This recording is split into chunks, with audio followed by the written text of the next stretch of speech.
Well, welcome back into Weather Nation. We're taking a look at video from last night around the New Orleans area. A very large and destructive tornado. Power flashes there at the base of the tornado. We can see a nighttime tornado in a populated area. One of the worst case scenarios we can have. Yeah, if you're not familiar with Chalmette, that's right outside of New Orleans. There and in Arabi, we saw multiple reports into the lower Ninth Ward of that damage being done by a tornado. And of course, that's one of many dozens that we've seen over the past couple of days. Yeah, so this is a multiple day event we've seen. It started in Texas. We had many long track supercells. It continued into the next day, and even today we're talking about even more. And we've been following it with our crews on the ground. And Taban, we're learning more about what happened in New Orleans last night.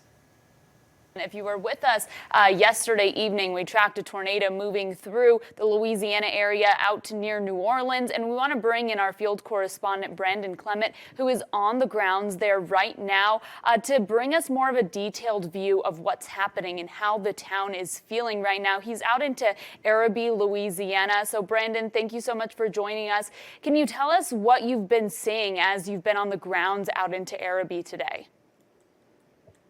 You know, it's really a short damage path. It's only a few miles long because it started over the river, or it started actually in Gretna, West Bay, little couple spots where it hit very weak.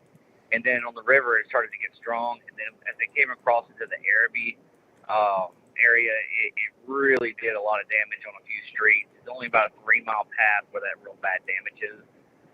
But inside that, you're seeing EF3 plus type damage.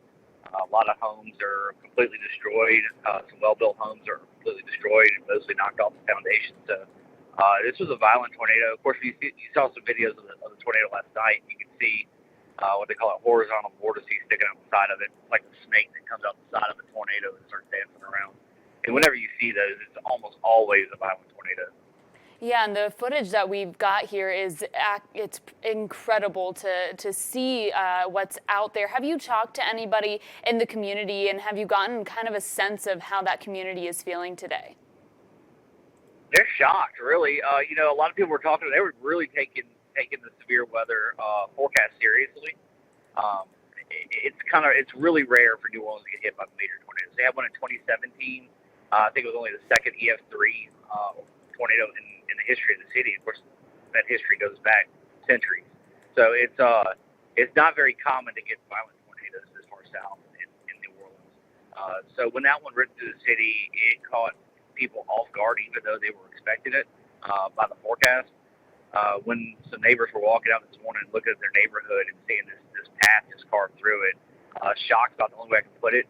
Even though this area is used to weather issues, they've had some extreme surge issues from Hurricane Betsy and Katrina in the past, and then that 2017 EF3 tornado hit not far from there in the Chalmette area. So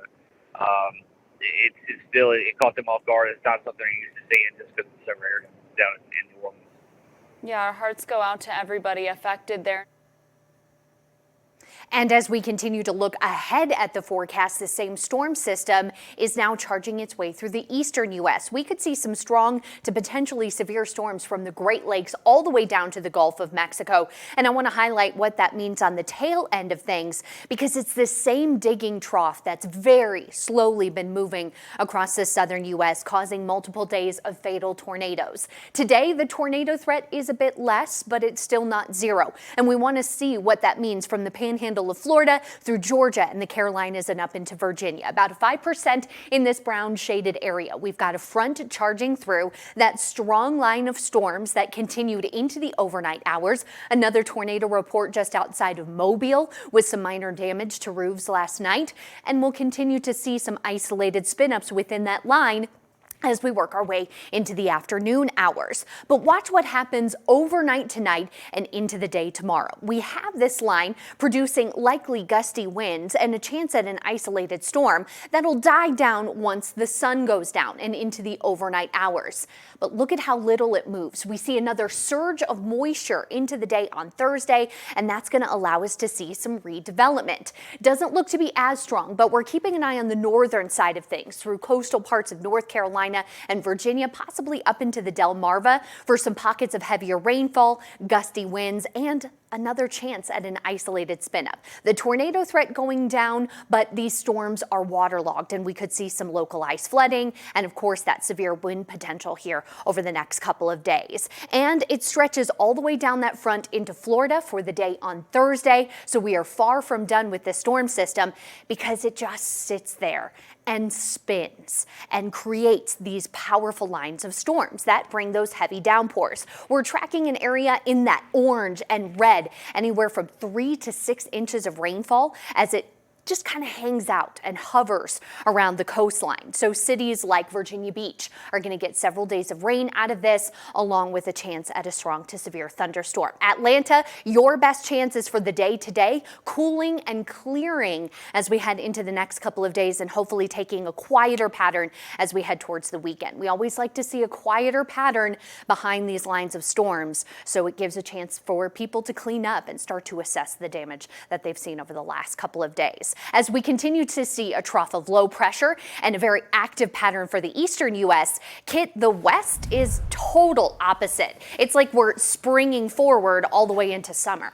Yeah, we're looking at Ventura, California. You're familiar with waves. Whenever you have a wave that dips down, then it's followed by a big rise. And that's what we've got in the atmosphere. We've got this big trough here across the central U.S. and then the big wave on the backside of that. That high pressure is going to continue to build and bring us warm temperatures over the next couple of days. Of course, we'll see those warmer temperatures actually push near record high temperatures around the area. Many places we've got a potential for record highs around the southwest. We're looking at temperatures that are going to be in the 90s for some in Arizona. We'll be right back.